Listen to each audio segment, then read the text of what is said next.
Hey guys, welcome to another video. How are our people? Good to see all your smiling faces out there. You may be wondering why I named this video Lame Bigfoot Encounter Stories. And it's not that I think they're lame, it's that all three of these writers claim that their Bigfoot stories that they sent me are not important and not worthy of necessarily of being read on this channel. And I wanted to do this video to let you all know that I don't cherry pick these these encounters. I read them as I get them.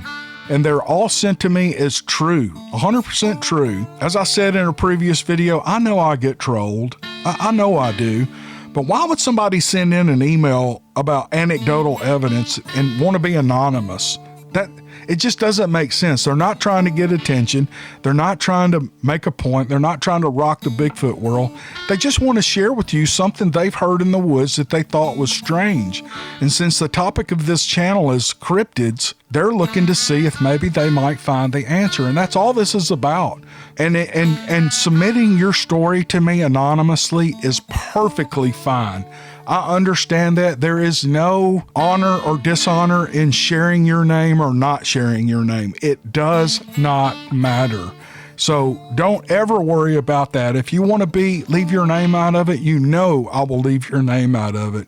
All that said, let's get rolling into these three lame, boring Bigfoot encounters. But they're not really boring. They're just not. They're great. All right, here we go. This time was coming soon. Gonna get dark, babe, before the noon. Here's a story from David. I actually got it recently in the last couple of weeks, and he sent it in PDF format, which is really easy to read.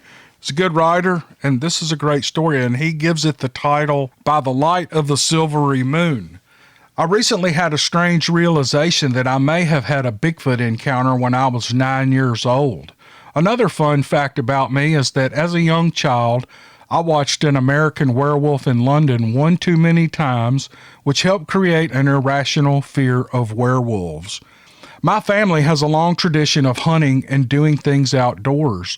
In 1988, I had recently received my first gun. It was a 20-gauge single-shot shotgun and had been putting it to good use with the squirrels, but was ready to try for something bigger. I had been displaying a good deal of patience and the ability to sit still, so my dad had been letting me sit and hunt by myself. We had been hunting Bodcal Wildlife Management Area in Bossier Parish, Louisiana, our whole lives.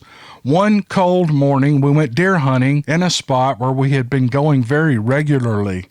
My dad and I walked to our spots with him sitting me down by what I deemed my tree, which overlooked a nice creek and bottom area, and he went further onto his spot. This was about 5 o'clock in the morning, and the full moon was big and bright, casting shadows and making an already dark woods even darker with little pools of light here and there. My fear of werewolves was piqued by the presence of the full moon, but this particular morning I was especially creeped out. The longer I sat there, the worse it got. I even turned on my little flashlight to look around, but all it did was create more shadows, and I had to keep talking myself out of walking to my dad. While staring at the moon to keep myself from looking around, a voice told me to look at the creek. So I did. There at the creek, which was no more than 40 yards away, two dimly glowing blue eyes appeared. They were well off the ground because there was some brush in the area, and they had to be at least 6 inches apart.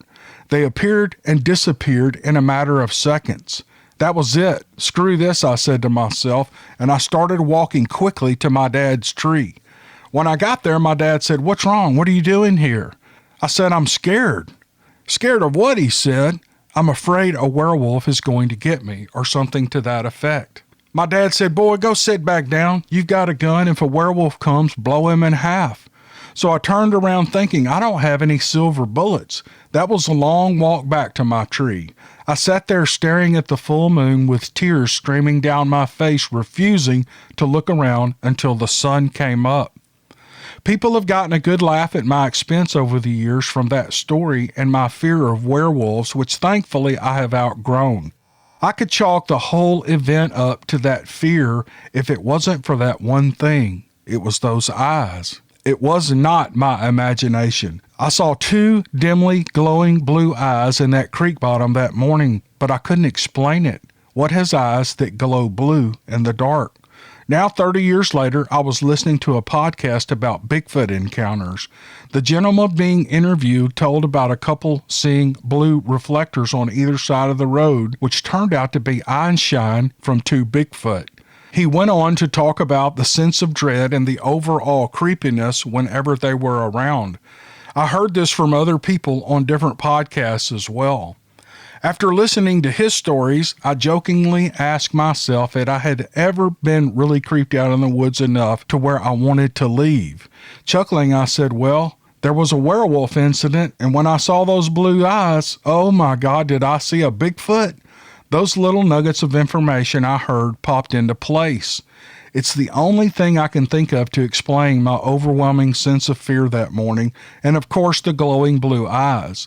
I never know for sure. I've been hunting for years at Bodcow, but I've never seen or heard anything that could be Bigfoot that I know of, except maybe this time when I was 9 years old. I wonder if anyone else who has frequented Bodcow Wildlife Management Area has seen or heard anything. It would be nice to know. Thanks for letting me tell my little tale and get some of the excitement off my chest. One last thing, my dad has since apologized for sending me back to be devoured by the creatures of the night. I love that man. Well, David, that's a great story. Anybody who hunts Bodcow WMA down in that parish in Louisiana, speak up in the comments if you've had any experience, because that's what he's looking for. And last, I'll say, this story is not an in-your-face, full visual, terrifying encounter. I want you all to know that people see things in the woods, even at night, with just glowing eyes that don't fit or don't. And I think there's a lot of things in the woods that have blue eyes. Deer's eyes sometimes will look blue depending on, how their head is positioned and all. If they're looking right at you, they're almost white. But there are other animals. I think rabbits' eyes are blue, and I don't know. I'm not an expert on that.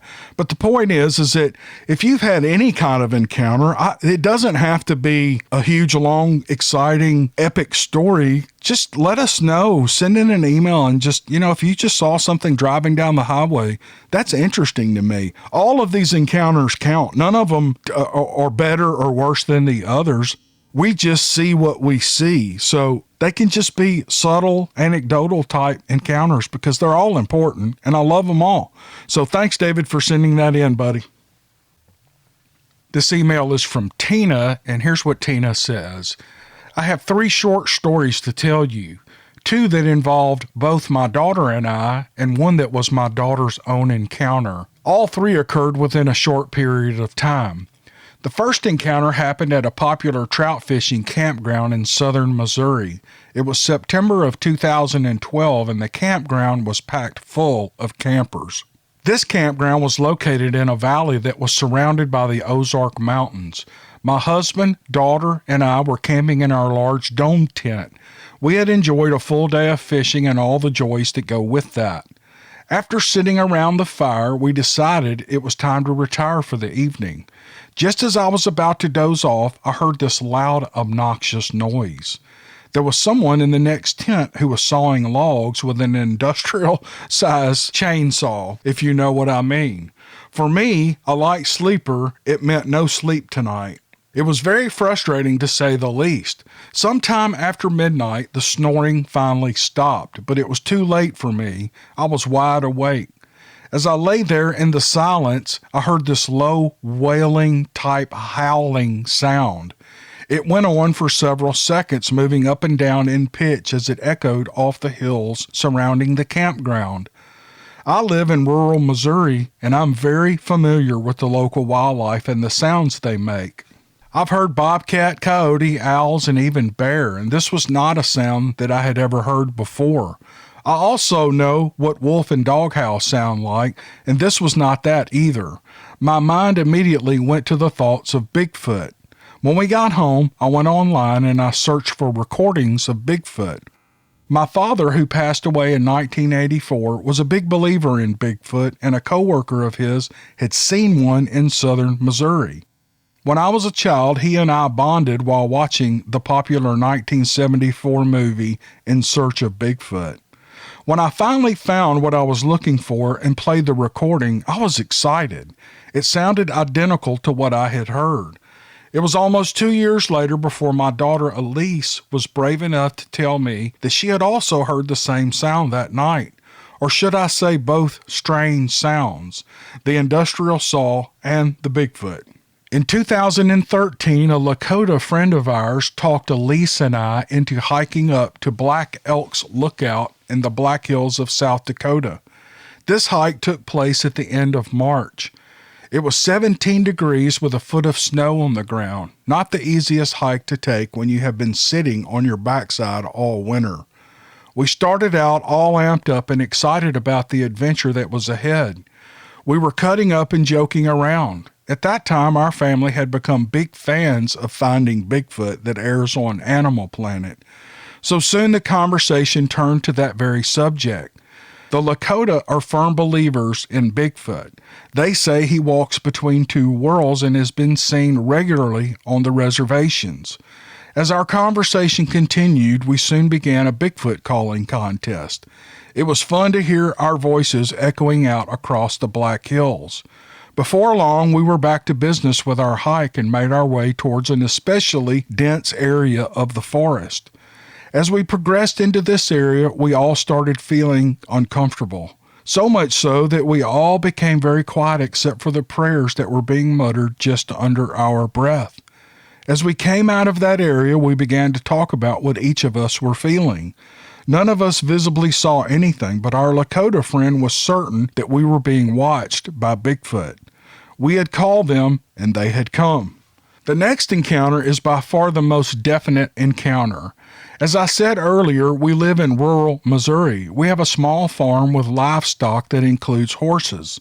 In the summer of 2015, Elise saddled up one of the mares and went for a late afternoon ride down our gravel road. About 2 miles down the road, there was a herd of goats. Elise happened to ride in that direction on this particular day. It was very warm, around 85 degrees with high humidity. She was enjoying her ride, and the mare was doing great. They rode past the goat herd about a half a mile and then turned to come back towards the farm. As they were passing the herd, the mare began to jug around and act spooky. Elise then saw what was spooking the mare. There was a huge man-like figure standing on the hill just above the herd of goats watching them. He looked like he had a full dark brown winter overalls on or a ghillie suit of some sort. She reasoned that it couldn't have been a man because who would wear coveralls like that in this weather, and there was no reason for a ghillie suit. It was all Elise could do to hold the mare back from bolting. She had to hold her back all the way back to the farm. Thank you for taking time to read these stories. They aren't as descriptive as most, but enough to make me a believer. Thank you, Tina. Tina, that's great. That's a perfect story, and it fits right in with so many things that we've heard before, and I think all these stories are really, really good. I haven't got a bad one in yet. Thank you again, Tina. You did a great job. This email is from Joe, and Joe says, "My name is Joe, and I'm from Florida. I have been hesitant to contact you, but recently I had a bit of a revelation. My story begins in the Black Balsam Knob area of North Carolina around 1993. My friend Greg and I were backpacking in the Shining Rock Wilderness area during July. There was nobody else camped on the mountain for the 2 nights that we stayed on Shining Rock. I have never had a visual sighting, but I've had a lot of audio experiences. In Shining Rock, we had something very large and quite putrid smelling, walking circles around our camp for 2 nights. I found in the woods well off the trail a perfect circle on the ground made of rocks, sticks, and moss. I have always felt that it was left there for me to find. I didn't disturb it at all. On the second night, we became so unsettled that I fired 2 .357 mag rounds in the direction of whatever this thing was. A bear would have hauled out of there, but not this thing. Every time I pulled the trigger, this thing only paused and then resumed its activity. We got no sleep that night. The next morning, we hiked down from the Black Balsam area to the East Fork River Basin to meet my parents for a few nights on the river. Whatever was stalking us up on the mountain had followed us down into the river valley. There was a constant and overwhelming smell of rotten fish, feces, and dirty, wet dog. My mom and dad's dog was very nervous and unsettled the whole time that we were there. A year later, my wife and I were camped in the Ocala National Forest in Florida with our dog on a hilltop overlooking a giant clear cut. At 2:30 in the morning, we were awakened by a blood-curdling female scream. It was so loud you could feel it resonate in your chest. On another experience that occurred in the Apalachicola forest fishing along the Ocalocan, I don't know how to pronounce this, Oclacony River in 2015 with my son. The morning before all this happened, we were awakened with not one but 3 large trees knocked down within an hour of each other. That morning, we got up at dawn and went down to the river to catch some flatheads. My son and I were fishing, and a couple of local fellows pulled up with their John boat to launch and go fishing. While they were launching their boat, there was another very large and loud tree crash maybe 200 yards into the woods. The fellows launching the boat looked at each other with concerned gazes and quickly got in their boat and went the opposite direction. Maybe 10 minutes later, we started hearing a low-pitched sound coming from the direction of the tree snaps. I walked down that way so as to try to figure out what that sound was, and I stopped. At first, I thought it was barred owls carrying on, but it wasn't owls. If I sound insane, I apologize. These vocalizations were loud enough to resonate in your chest cavity. Let me reiterate that. The sound was a low-frequency talking or hollering. It was a language. It was 2 individuals on either side of the river engaged in some sort of shouting match. It seemed like they were hacked off at each other, yelling back and forth to each other, responding with emotion, and I know they were speaking a language. I went back to my truck to get my phone, and of course they stopped, but a wave of imminent danger overtook me. I'm not scared by too many things, but this was really scary. Finally, my most recent encounter. Last month, I went to the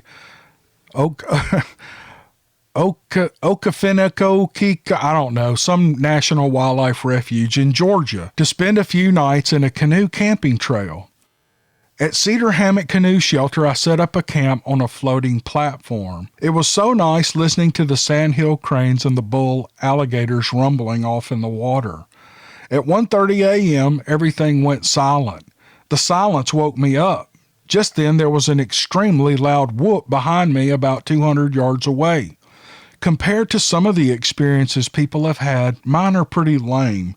But the point I want to make is that it became clear to me that they almost always seem to know that I know that they're there. Some, like me, have many experiences, but people who spend way more time in the wilds than I do, and they never have encounters, that's strange. For me, it all goes back to finding that stone, stick, and moss circle on the ground in North Carolina. I hope you can find my experiences interesting, and you are welcome to use my name because I ain't got nothing to hide. Well, Joe, your story is not lame, and your experiences are important to all of us people listening, and I really appreciate you sharing that with us. I'm going to wind this video up and just say, if you've had an encounter with a Bigfoot, or if you've just seen or heard or smelled something strange, don't be shy about sharing that. At least with me. Now, I may not be able to get to it for a while, but I'm going to get to all of these encounters, and there's quite a few. There's a few of them, and I'm just going through them as fast as I can. But there are no encounters that are lame, and that's kind of the theme of this video.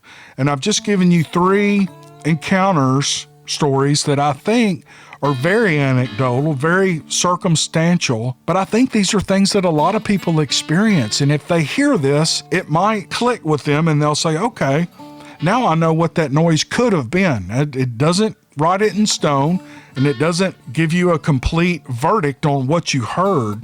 But there are other people out there hearing these things, and you need to know that. So that's kind of why I did this video and why I gave it the title it was. Hope you all enjoyed it, and I hope you have a great weekend, and we'll see you on the next one. Thanks. This time, whoa.